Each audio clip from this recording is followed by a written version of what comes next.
এখন বাহৰ দলঙেৰে বিপদসংকুল যাত্ৰা হাইলাকান্দিৰ নিমাইচান্দপুৰ দ্বিতীয় খণ্ড গাঁৱৰ গাঁওবাসীৰ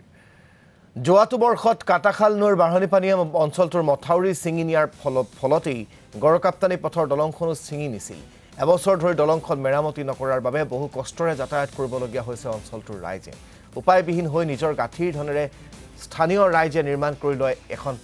বাহৰ দলং পথৰ ওপৰত থকা বাহৰ দলংখনেৰে বিপদসংকুল যাত্ৰা কৰিবলগীয়া হোৱাত জিয়াটো ভুগিছে অঞ্চলবাসী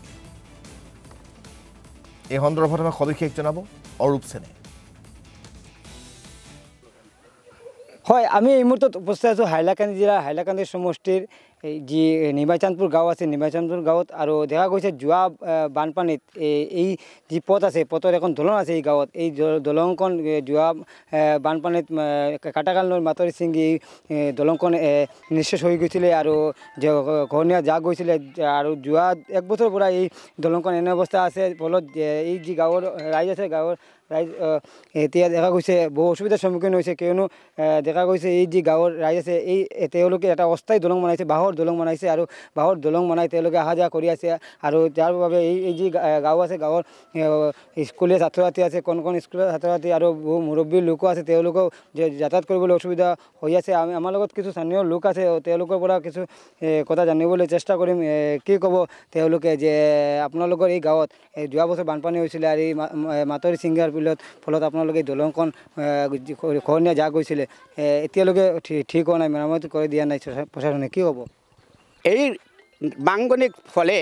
আমাদের এলাকার ছাত্রছাত্রীদের বিরাট একটা সমস্যার সম্মুখীন হয়েছে একদিকে দেখেন আপনারা নিত্যানন্দপুর হায়ার সেকেন্ডারি নিত্যানন্দপুর একটা স্টেট ডিসপেন্সারি বিরাট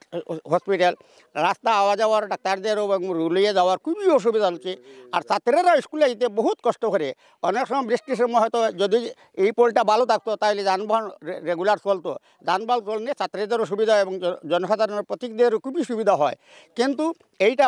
ভাঙার কারণে আমরা আজ প্রায় বছর দিন থেকে আমরা জনসাধারণ বিরাট বাগে মানে ভুক্তভোগী আছি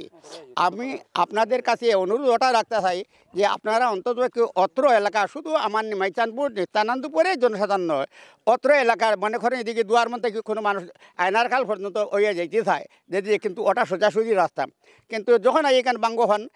মানুষের কোনো সুবিধা হয় না এতে সুবিধা না পাওয়ার কারণে নানান নমুনার ভুক্তভোগী হয় আমরা বর্তমানে ওই মাটি জুড়ে আমাদের এখান থেকে 2 কিলোমিটার আর 4 কিলোমিটার লিঙ্ক রোড কিন্তু আমরা ওই দিকে নিত্যানন্দপুর ঘুরিয়ে যদি দেখতে রংঘুরিয়া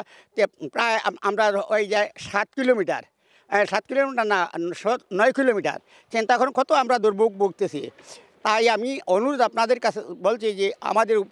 উপর্যুপরি ডিপার্টমেন্ট যারা আছে এই বিভাগীয় ডিপার্টমেন্ট বা মন্ত্রীদের কাছে মানে গোচরে এটা জানাইবেন যাতে অতি সত্বর এই রাস্তাগুলা কাজ সমাধান করে অত্র এলাকার জনসাধারণ এবং ছাত্রছাত্রীর ভবিষ্যৎটা যাতে সুন্দর সুগম হয়ে চলতে পারে এবং জনসাধারণ রাস্তায় সুন্দরভাবে চলতে পারে তার সুব্যবস্থা করিয়া দেওয়ার জন্য আমি অনুরোধ করছি আপনারা এটা জানাবেন জয় হিন্দ ধন্যবাদ জানাইছোঁ আমাৰ লগত আন এগৰাকীও স্থানীয় লোক কেইবাগৰাকীও আছে তাৰ পৰা আমি এগৰাকী যুৱকৰ পৰা কথা জানিবলৈ চেষ্টা কৰিম যে দেখা গৈছে যোৱা বছৰ বানপানী হৈছিলে আৰু বানপানী হোৱাৰ পিছত যি মাথাউৰিখন এখন দলং ছিঙি লৈ গৈছিলে আৰু এতিয়ালৈকে যে ছিঙাৰ পিছত এতিয়ালৈ এক বছৰ এই মুহূৰ্তত আমাক এই ৰাইজৰ প্ৰতিক্ৰিয়া জনোৱাৰ বাবে